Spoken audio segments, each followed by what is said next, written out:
Hello and welcome to some more Star Citizen. We have a new ship in concept for you today with a preview of the new MISC Expanse mobile refinery ship. There's also a variety of features and updates in Alpha 3.17 that we saw in a patch watch post, from cluster missiles to physicalized ship components to the Quanta system. There's a load of little bits and updates that you might not have known in that 3.17 patch. We also have a dev responses about shield changes and combat. The MISC Expanse is a mobile refinery ship. It's a dedicated entry-level ship for a whole range of refinery tasks. It is designed to be run by a single person. The Expanse can take mined goods and then process them, refine them, and then sell them or transfer them to another cargo ship. It is the first dedicated refinery ship, and it's currently in its concept phase. The Starfarer is a more specialised, fuel-focused refinery and fuel transport, whereas the Expanse has reactors that allow you to perform more varied refining processes on a wider range of minables. The Expanse has 6 of these reactors, so it could run 6 entirely different processes simultaneously, or it could be all focused on the same task, or a mix of multiple tasks, whatever you want to do.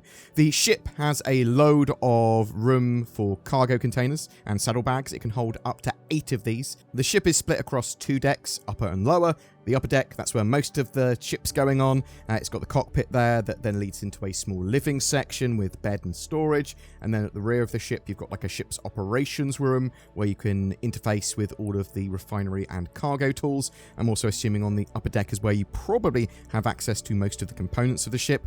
There is a compact elevator that then leads you down to the lower deck, which is really just an exit area with ramp. And this is a front ramp to the ship, which will then allow you to exit. Doesn't look like you've got any room for vehicles or anything like that here, just like an EVA suit.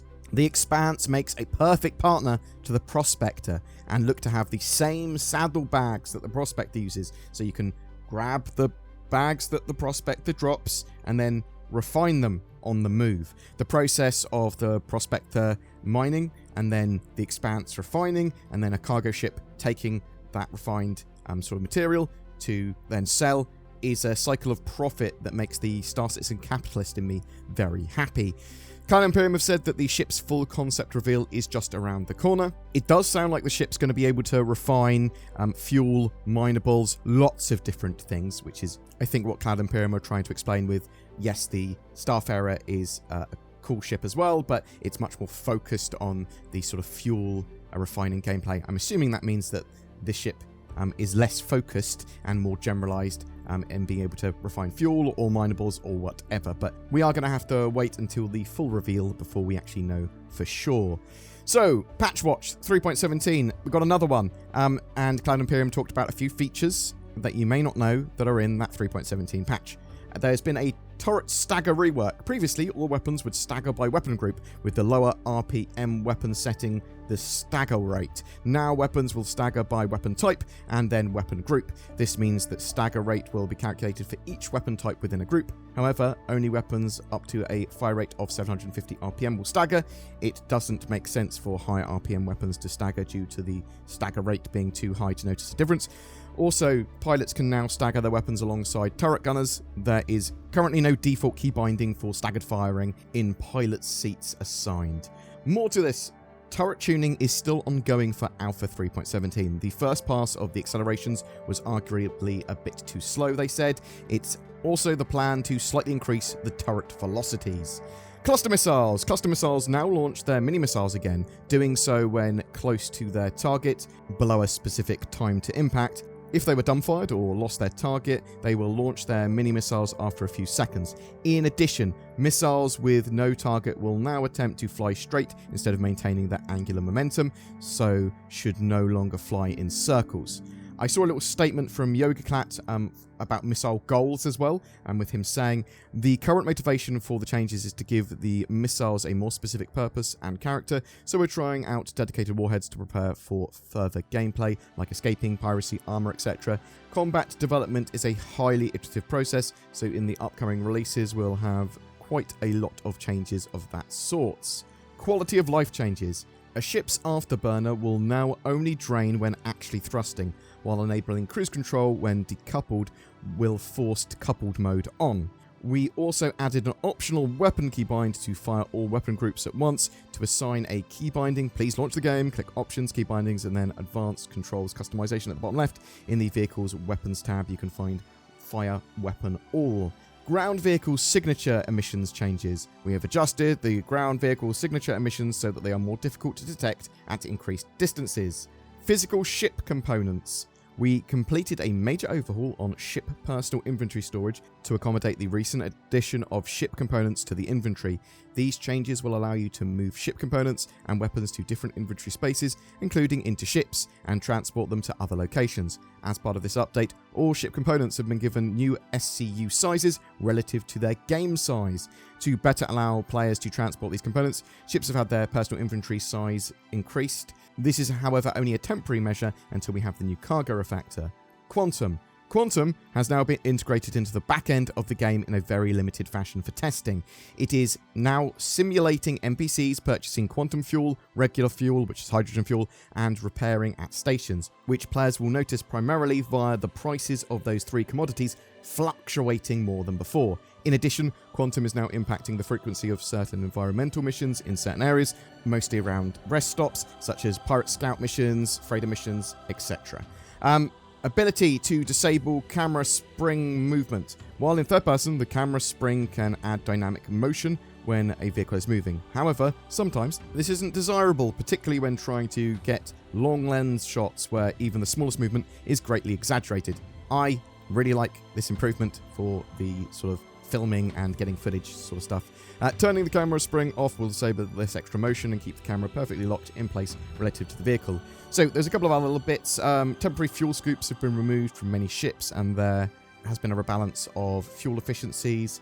There is entirely new loot and items available to discover or sell. Now, if you loot bodies, if you look around for loot containers, some items are not available in shops anymore, and they can only be found while looting bodies or boxes or trading with a player. There was a thread on Spectrum as well. Medium shields, rest in pepperoni. And I want to read this out. I'm here to congratulate CIG on their massive achievement of making something that was pretty bad into something worse. I was expecting at least a bit of extra HP pool for medium shields, but only dividing it and not adding any HP literally makes them worse than small ones in every possible aspect. So rest in pepperoni to all medium ships. All hail the Gladius meta. Yogi Clap from CIG responded to this. Balance for 3.17 is ongoing and will be until we release 3.17. So far, in our internal gameplay tests, ships with size 2 shields still held their ground pretty well, but usually we see different results when the builds hit the wider player base. That's what the Evocati test flight and the PTU are for. We do our balance changes based on player feedback and produced combat data, so please take your ships into combat and keep playing to help us balance the game. I think it's very important if you're playing in the PTU, if you're playing in one of the wider PTUs later on or whatever. If you don't like a meta change, if you think something's super overpowered, then talk about it on the forums. Go to the feedback threads appropriate for that and have a bit of a chat about it. Now, at the moment, the current Wave 1 PTU build, they're not really looking for feedback because they're testing and stress testing some bits that take priority. The build is very unstable, so sort of bear that in mind, but there will be a chance to give a lot of feedback in the very near future for 3.17. Boom. That's it for your Star Citizen updates today. Alpha 3.17 is in its first wave of PTU, and it's plodding along. It needs a lot of fixes. It is pretty unstable, but what do you think of it? Are you playing in 3.17 first wave? Is it fun? Is it broken? Are you waiting for the live build? Do you think the patch is pretty feature full now for what they've got for 3.17? What about that new mobile refinery ship? Do you like the look of the MISC Expanse? I'm probably going to be picking one up, but I'm a sucker for industrial ships, but I might grab it in game. We don't really know when that's actually going to be released, that ship. It does sound like it's going to go on concept sale in the not too distant future. Whatever your thoughts though, I'd love to hear from you in the comments below. I was feeling tired and sluggish. I found out that I was allergic to adverts and malware in 2022, which means I can't use the internet. If only there was a service that could help. Wait! There is! NordVPN.com/BoredGamer! It's NordVPN that I use, and it blasts away a load of my advert and malware-based concerns, while allowing me to freely explore the internet. Maybe I want to be in the USA today, and pretend that I'm an American. What's this? Now I'm down under in the Australias? Wait, now I'm in the UK. Okay, I live there. That is less impressive. NordVPN has done so much for me. Sign up with the links below or go to nordvpn.com/BoredGamer. Every month we have a ship giveaway. For April 2022, we're giving away an Origin 400i. It's a luxury exploration and touring ship, which will be great for a small crew wishing to explore the stars or try out a multitude of other gameplay. It's like a little yacht in space, a little piece of luxury. All you need to do to be in for a chance to win that is comment on any of my videos made during April 2022. More details in the description below. If you wish to further support the channel, consider clicking the join button under my videos to become a channel member or even become a Patreon. That goes a massive way in helping with our day-to-day videos and gives you a variety of little exclusives as well. But it should just make you feel warm and fuzzy inside. Join today! Thanks so much for watching. Please don't forget to like, subscribe and comment if so inclined, and I'll see you in the verse.